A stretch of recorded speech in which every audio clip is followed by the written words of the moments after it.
पशुपालनास ग्रामीण कुटुंबांच्या उत्पन्नाचा सक्षम स्रोत बनवण्याचा शासनाचा प्रयत्न असल्याचं पालकमंत्री चंद्रकांत पाटील यांचे प्रतिपादन. पशुसंवर्धन आणि दुग्ध व्यवसाय हे कृषीपूरक व्यवसाय ग्रामीण अर्थव्यवस्थेचा कणा आहेत. पशुपालकांच्या, विशेषतः महिला पशुपालकांच्या उत्पन्न वाढीसाठी शासनाच्या विविध योजना प्रभावीपणे राबवण्यात येत आहेत, अशी माहिती पालकमंत्री चंद्रकांत पाटील यांनी मिरजेत दिली. आणि ते जिल्हा उपायुक्त पशुसंवर्धन आणि दुग्ध व्यवसाय कार्यालय सांगली यांच्या नूतन इमारतीचे उद्घाटन आणि लोकार्पण प्रसंगी ते बोलत होते. यावेळी आमदार इद्रिस नाईकवाडी आणि डॉक्टर सुरेश खाडे, जिल्हा परिषद मुख्य कार्यकारी अधिकारी विशाल नरवाडे, जिल्हा परिषद कृषी पशुसंवर्धन आणि दुग्धशाळा समिती सभापती सावित्री तम्मनगौडा रवी पाटील, महिला आणि बालकल्याण सभापती स्नेहाल मोरे, अतिरिक्त मुख्य कार्यकारी अधिकारी मनोज जाधव, जिल्हा उपायुक्त पशुसंवर्धन आणि दुग्ध व्यवसाय डॉक्टर अजयनाथ थोरे, सार्वजनिक बांधकाम विभागाचे कार्यकारी अभियंता अमर नलवडे, माजी खासदार संजय काका पाटील, माजी सभापती तम्मनगौडा रवी पाटील आदींसह स्थानिक लोकप्रतिनिधी, सहकारी, अधिकारी, पदाधिकारी उपस्थित होते. पशुधन गंभीर आजारामध्ये ग्रामीण पशु डॉक्टरांना औषधे लिहून देण्याची परवानगी देण्यात यावी, अशी मागणी आमदार सुरेशभाऊ खाडे यांनी पालकमंत्री चंद्रकांत दादा पाटील यांच्याकडे केली आहे. तर सुरेशभाऊंच्या भाषणामध्ये एकूण अशा प्रकारच्या प्रशासकीय इमारतींची आवश्यकता काय याची नीट मांडणी झाली आहे. पण एकदा सलग ती आकडेवारी सहित मांडणी करायची झाली तर आपल्या जिल्ह्यात 8,18,354 पशुधन आहे.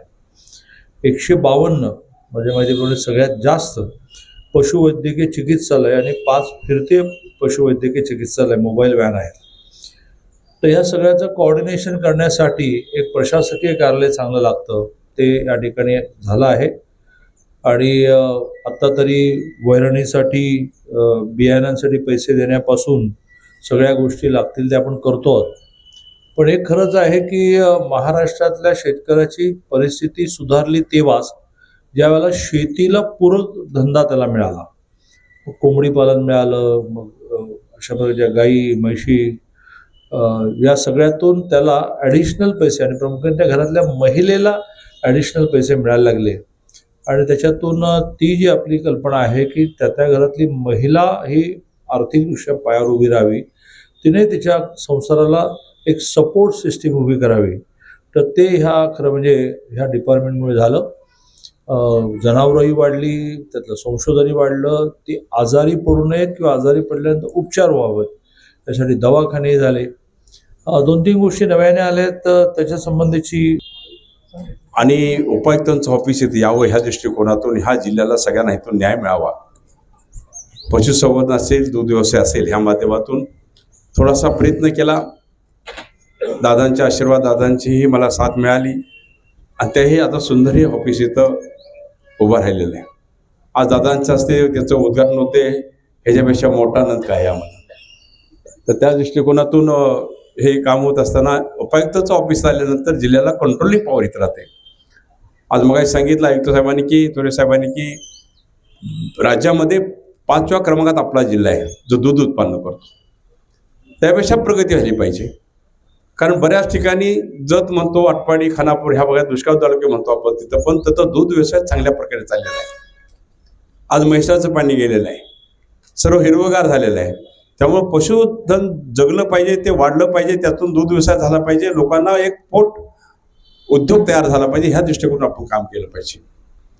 दादा सुंदर असं आपण बघितलं की सुंदर हे आयुक्तालय उभं राहिलं, त्याच्या बाजूलाच यांचं हॉस्पिटल आहे आणि हॉस्पिटलला पण एवढ्या चांगल्या सुखसोयी आहेत, उपलब्ध आहेत तिथं की काही जनावरांना मला वाटतं सकाळी गेलं की मांजरी, कुत्री, काय काय सगळे पक्षी, प्राणी, कुठले घरात पाळीव प्राणी, सगळी मोठी जनावरं, बारकी जनावरं सगळी तिथे येतात आणि त्याची ट्रीटमेंट तिथं होते.